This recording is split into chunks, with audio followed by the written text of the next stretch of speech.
Selamat siang Bapak Ibu yang dikasihi Tuhan. Senang sekali kita bisa bersama-sama dalam program Discipleship.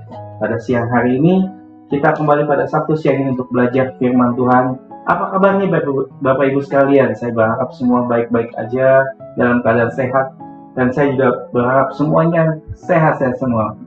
Haleluya. Mari kita belajar pada Sabtu hari ini, kita belajar firman Tuhan. Sebelum itu, mari kita bersatu di dalam doa. Terpujilah di dalam nama-Mu Tuhan, kekal selama-lamanya Tuhan. Terima kasih Bapa atas Sabtu ini Tuhan. Terima kasih Tuhan atas segala pelajaran yang kami dapat Tuhan. Biarlah Kau terus Tuhan, Kau berikan hikmat, makrifat-Mu Tuhan, untuk kami terus bertumbuh dan belajar tentang pengenalan firman. Di dalam nama-Mu Yesus, Kau pakai bibir mulut hamba ini untuk memberitakan firman Tuhan sesuai dengan kebenaran firman Tuhan. Dalam nama Yesus. Haleluya. Amin. Di minggu yang lalu kita belajar mengenai dosa yang pertama. Kita tahu bahwa kita belajar pada Sabtu ini dosa di bumi ini. Mari kita buka Alkitab kita di dalam Kejadian 3 ayat 1 sampai ke 8. Manusia jatuh ke dalam dosa. Judul perikopnya manusia jatuh ke dalam dosa. Di ayat pertama, adapun ular ialah paling cerdik dari segala binatang di darat yang dijadikan oleh Tuhan Allah. Ular itu berkata kepada perempuan itu, tentulah Allah berfirman, semua pohon yang dalam taman ini jangan kamu makan buahnya. Bukan? Di ayat yang kedua, lalu sahut perempuan itu kepada ular itu, buah pohon-pohonan dalam taman ini boleh kami makan. Ketiga, tetapi tentang buah pohon yang ada di tengah-tengah taman, Allah berfirman, jangan kamu makan, ataupun raba buah itu, nanti kamu akan mati. Tetapi ular itu berkata kepada perempuan itu, sekali-sekali kamu tidak akan pernah mati. Ayat yang kelima, tapi Allah mengetahui bahwa pada waktu kamu memakannya, matamu akan terbuka, dan kamu akan menjadi seperti Allah, tahu tentang yang baik dan yang jahat. Selanjutnya, perempuan itu melihat bahwa buah pohon yang baik itu dimakan dan sedap kelihatannya. Lagi pula pohon itu menarik hati, karena memberikan pengertian. Lalu ia mengambil dari buahnya dan dimakannya dan diberikannya kepada suaminya yang bersama-sama dengan dia. Dan suaminya pun ikut memakannya. Ayat yang ke-7, maka terbukalah mata mereka berdua dan mereka tahu bahwa mereka telanjang. Lalu mereka menyamat daun pohon ara dan mencabut cawat. Ketika mereka mendengar bunyi langkah Tuhan Allah yang berjalan-jalan dalam taman pada waktu hari sejuk, bersembunyilah manusia dan istrinya itu terhadap Tuhan Allah di antara pohon-pohonan dalam taman. Kalau kita lihat dari bacaan firman Tuhan dalam Kejadian 3 ini dikatakan bagaimana ular ingin menjatuhkan Hawa ke dalam dosa. Dan kita tahu yang kita pelajari dari minggu lalu, kejatuhan para malaikat atau yang disebut Lucifer pada dosa yang pertama, kita tahu dia dibuang Tuhan, jatuh ke dalam yang paling dalam, jurang yang paling dalam, itu bumi dari dasar yang paling dalam. Dan kita tahu bahwa dia tidak senang kalau Tuhan meng-create kita, Tuhan membangun kehidupan manusia, membentuk manusia, sehingga ia ingin menjerumuskan manusia itu jatuh dalam dosa. Dan ia mulai memancing dengan mengajukan pertanyaan-pertanyaan yang memancing Hawa. Kita bisa baca dari Kejadian 3 ayat 1 yang ke-8 ini, di situ dikatakan, tentulah Allah berfirman.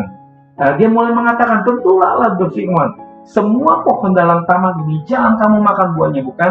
Dia ingin memutarbalikkan keadaan. Dia ingin memutarbalikkan firman yang Tuhan sudah sampaikan kepada Adam dan Hawa. Dan kita tahu bahwa ketika setan atau ketika ular itu berbicara memutarbalikkan, dia ingin melihat bahwa apa yang terdapat di dalam reaksi Hawa. Dan di Kejadian 2 ayat 16 dan 17 berkata seperti ini. Kita lompat ke ayat yang sebelumnya, Kejadian 2 ayat 16 dan 17. Lalu Tuhan Allah memberi perintah ini kepada manusia, semua pohon dalam taman ini boleh kau makan buahnya dengan bebas, tetapi pohon pengetahuan tentang yang baik dan yang jahat itu janganlah kamu makan buahnya, sebab pada hari engkau memakannya pastilah engkau akan mati. Di situ dikatakan dengan jelas di dalam Kejadian 2 ayat 16 dan 17 Tuhan sudah memberikan peringatan, Tuhan sudah memberikan warning kepada manusia, kepada Hawa istrinya, untuk tidak memakan atau tidak menyentuh buah pohon pengetahuan yang baik. Di situ dikatakan bahwa ketika dia mau menyentuhnya atau menginginkan saja, mungkin dia akan mati. Tuhan berikan, kamu akan mati. Dengan jelas Tuhan berkata seperti itu. Lihat bagaimana iblis memutarbalikkan fakta yang membuat manusia menjadi bingung. Pesan yang ingin saya sampaikan dari kita ambil dari ini adalah pentingnya untuk mengetahui dan memegang firman Tuhan dengan teguh. Bapak Ibu sekalian, kalau kita saja tidak tahu apa kata firman, akan mudah diombang-ambingkan dan ditipu iblis. Akan mudah diombang-ambingkan dan dipengaruhi oleh perkataan-perkataan yang tidak seharusnya, perkataan-perkataan yang menjerumuskan kita.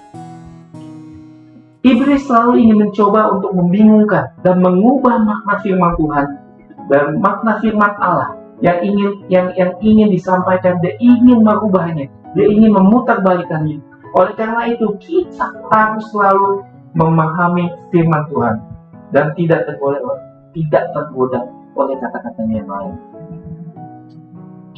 Mungkin kita belum paham akan firman Tuhan, maka kita harus memulai dengan membaca firman-Nya dengan jelas, yaitu mungkin dengan komsel, join Bible study, atau kita mengupas tuntas dengan para senior atau para gembala yang ada, supaya kita bisa lebih mengerti dan belajar kebenaran firman Tuhan. Ketika kita lihat ular itu menggoda Hawa, ular itu memulai memutarbalikkan kebenaran dan berkata, sekali-kali kamu tidak akan mati. Dengan jelas Tuhan bilang, kamu memegang buah itu aja, kamu akan mati. Kamu menginginkan buah itu aja, kamu akan mati. Di sini ular memutarbalikkan dengan kebenaran berkata, sekali-kali kamu tidak akan mati. Ada dua opsi yang berbeda, ada dua pemikiran yang berbeda. Kita jelas, firman Tuhan dengan jelas berkata, kalau kita menginginkannya atau kita menyentuh buah itu, firman Tuhan berkata, kamu akan mati. Tetapi iblis berkata, sekali-sekali kau tidak akan pernah mati. Tetapi Allah mengetahui bahwa pada waktu kamu memakannya, matamu akan terbuka. Dan kita lihat iblis dengan jelas, dan kamu akan menjadi seperti Allah, tahu tentang yang baik dan yang jahat. Inilah kejatuhan manusia pertama kali, ketika hal yang diinginkannya, hal yang ingin dia mengetahuinya, dan ini tidak sesuai dengan kebenaran firman Tuhan. Inilah yang bisa diputarbalikkan. Kalau kita tidak tahu kebenaran firman Tuhan, kita gampang terombang-ambingkan dengan keadaan yang ada. Hati-hati dengan hasrat dan keinginan kita, Bapak Ibu. Salah satu alasan Hawa jatuh dalam dosa adalah karena hasrat dan keinginannya. Iblis mempengaruhi atau tahu Hawa dengan berkata, kamu akan menjadi Allah, tahu tentang yang baik dan yang jahat, di ayat yang 4. Jadi hasrat Hawa yang untuk menjadi seperti Tuhan mendorongnya untuk melanggar firman Tuhan, mendorongnya untuk melanggar perintah-perintah Tuhan.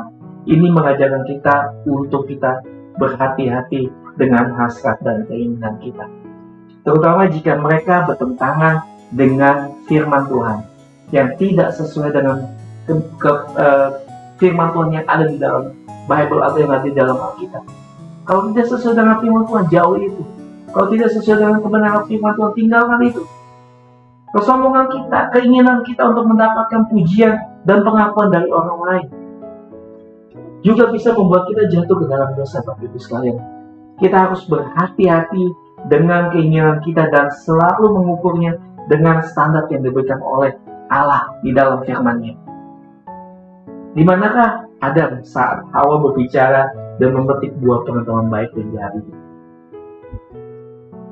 Kita kenal dengan teori The Silence of Adam. Yang pastinya Adam dan Hawa itu bersama-sama dengan Hawa. Adam selalu bersama-sama dengan Hawa.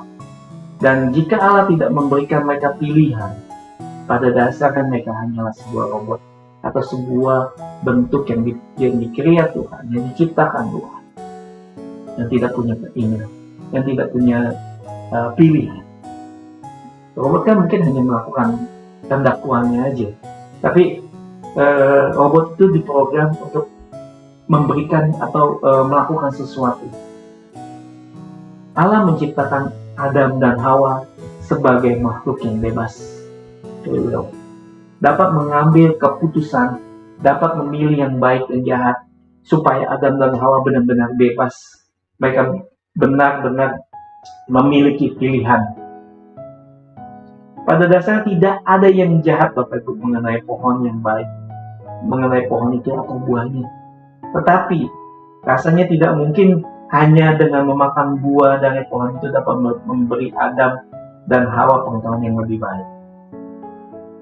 Ketidaktaatan mereka lah yang membuka mata Adam dan Hawa menjadi kejahatan. Karena di situ jelas dikatakan, ketika kita tahu tentang kebenaran firman Tuhan dan kita mentaatinya, Allah senang kan itu. Tuhan senang akan hal itu.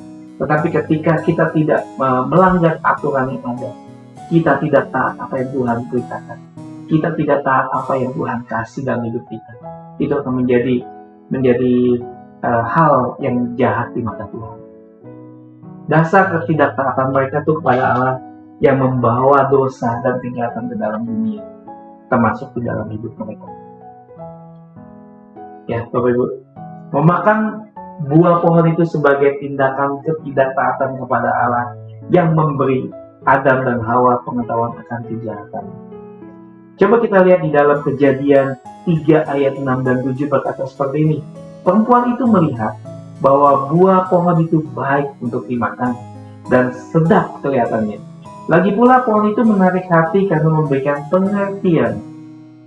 Lalu ia mengambil buahnya dari buahnya dan dimakannya dan diberikannya juga kepada suaminya yang bersama-sama dengan dia, dan suaminya pun ikut memakannya. Maka terbukalah mata mereka dan mereka tahu bahwa mereka telanjang. Lalu mereka menyamat daun pohon ara dan membuat cawat. Dan ketika mereka mendengar kata Tuhan Allah dalam taman itu, bersembunyilah mereka manusia, dan saking takutnya karena ketidaktaatan mereka, sehingga mereka takut untuk bertemu dengan Tuhan. Sebelumnya Tuhan meng-create manusia atau membentuk manusia dengan serupa dan gambar Tuhan, dengan segala kebebasan yang Tuhan berikan. Itu menjadi sahabat Tuhan. Manusia menjadi sahabat Tuhan sesudah manusia diciptakan Tuhan.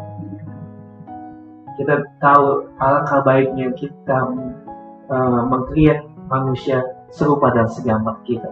Dan kita tahu bahwa ketika Tuhan membentuk kita adalah sesuatu hal yang spesial yang Tuhan berikan.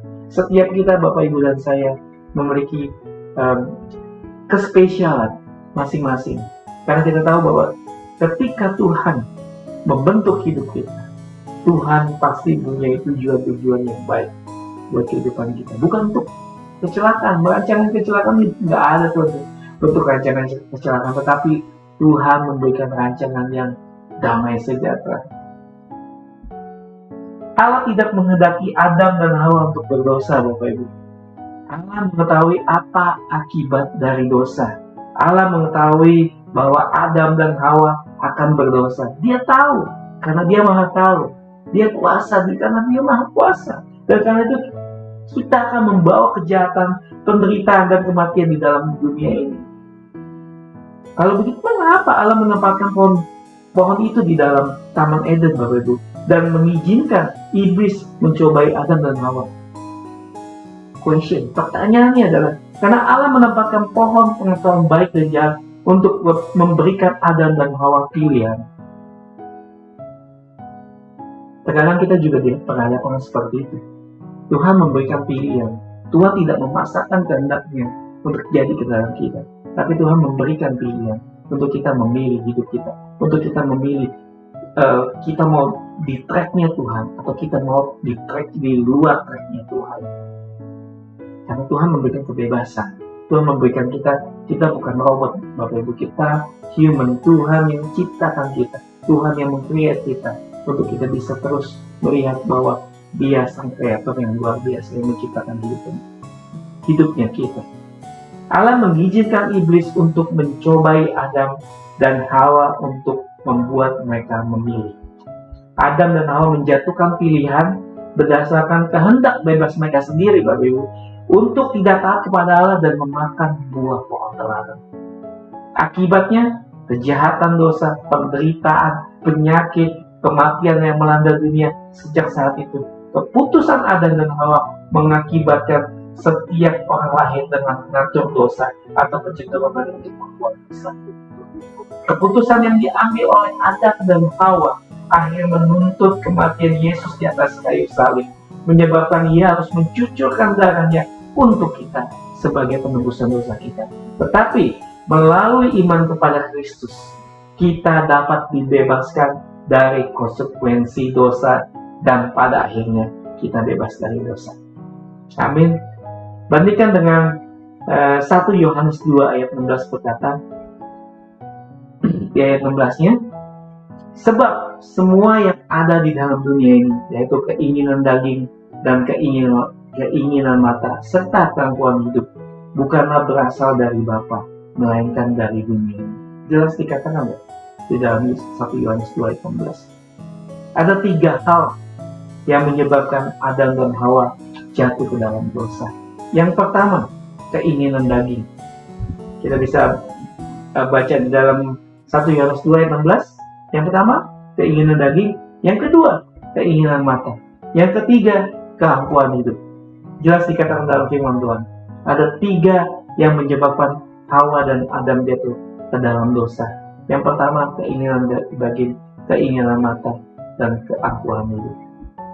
Kita bisa belajar dari cerita Adam dan Hawa pada siang hari ini, di mana ketika manusia jatuh dalam dosa, kita sebagai anak-anak Tuhan sudah ditebus di atas kayu salib dengan Tuhan sendiri yang datang ke dunia ini untuk menebus dosa manusia. Baca di dalam 1 Timotius 2 ayat 14 dan dari Roma 5 ayat 12. Saya bacakan untuk Bapak Ibu sekalian. Di dalam 1 Timotius 2 ayat 14 berkata, lagi pula bukan Adam yang tergoda, melainkan perempuan itulah yang tergoda di dalam jatuh ke dalam dosa. Saya hanya mengingatkan kita semua bahwa ketika pasangan kita sedang dalam keadaan masalah, ketika pasangan kita sedang menghadapi tekanan-tekanan hidup atau tekanan-tekanan mungkin pekerjaan atau apapun, jangan hanya sekedar kita menyalahkan satu dengan yang lain. Lebih baik kita mengingatkan satu dengan yang lain. Sepakat satu dengan yang lain sebagai pasangan yang seimbang.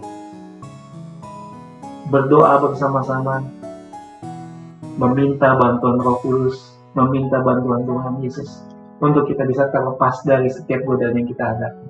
Pasangan harus memiliki hubungan yang baik di hadapan Tuhan.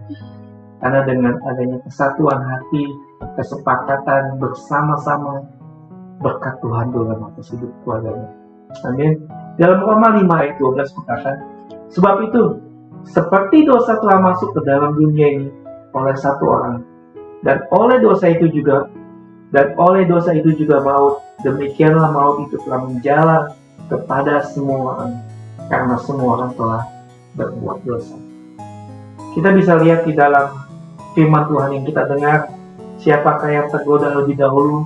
Hawa. Tetapi yang tadi kita ingatkan bahwa ketika pasangan kita sedang dalam menghadapi masalah, kita tidak perlu menyalahkan satu dengan yang lain, tapi kita bisa introspeksi diri satu dengan yang lain untuk kita memberikan dukungan, untuk memberikan kekuatan. Tetapi siapakah yang dianggap sebagai awal penyebab masuknya dosa ke dalam dunia? Adam. Karena dia tidak memperingatkan Hawa, dia tidak memperingatkan istrinya, dan dia tahu kebenaran firman Tuhan itu, dan Tuhan sudah berkata, jangan sekali-sekali kau makan buah ini, tetapi dia tidak memberikan peringatan, dia malah membiarkan semuanya itu. Demikianlah firman Tuhan yang bisa saya sampaikan. Kita akan kembali ke minggu depan dengan waktu yang sama, jam 1 siang waktu Sydney. Bapak Ibu sekalian, kita belajar minggu depan, belajar bagaimana definisi dosa di minggu yang ketiga, bagian yang ketiga. Karena saya tahu, saya ingin bersama-sama belajar bersama-sama, kita belajar firman Tuhan, karena kita tahu bahwa setiap kita pasti akan diberikan pengertian yang terbaik buat Tuhan, untuk kita bisa melewati atau kita bisa mengerti akan firman Tuhan. Salam sukacita selalu God bless you all. Bagi Bapak Ibu yang membutuhkan doa, dukungan doa, atau apapun, bisa komen di bawah ini dan subscribe JKI Jire TV untuk kita sama-sama membangun channel ini sama-sama. Terima kasih, Tuhan Yesus memberkati. Shalom.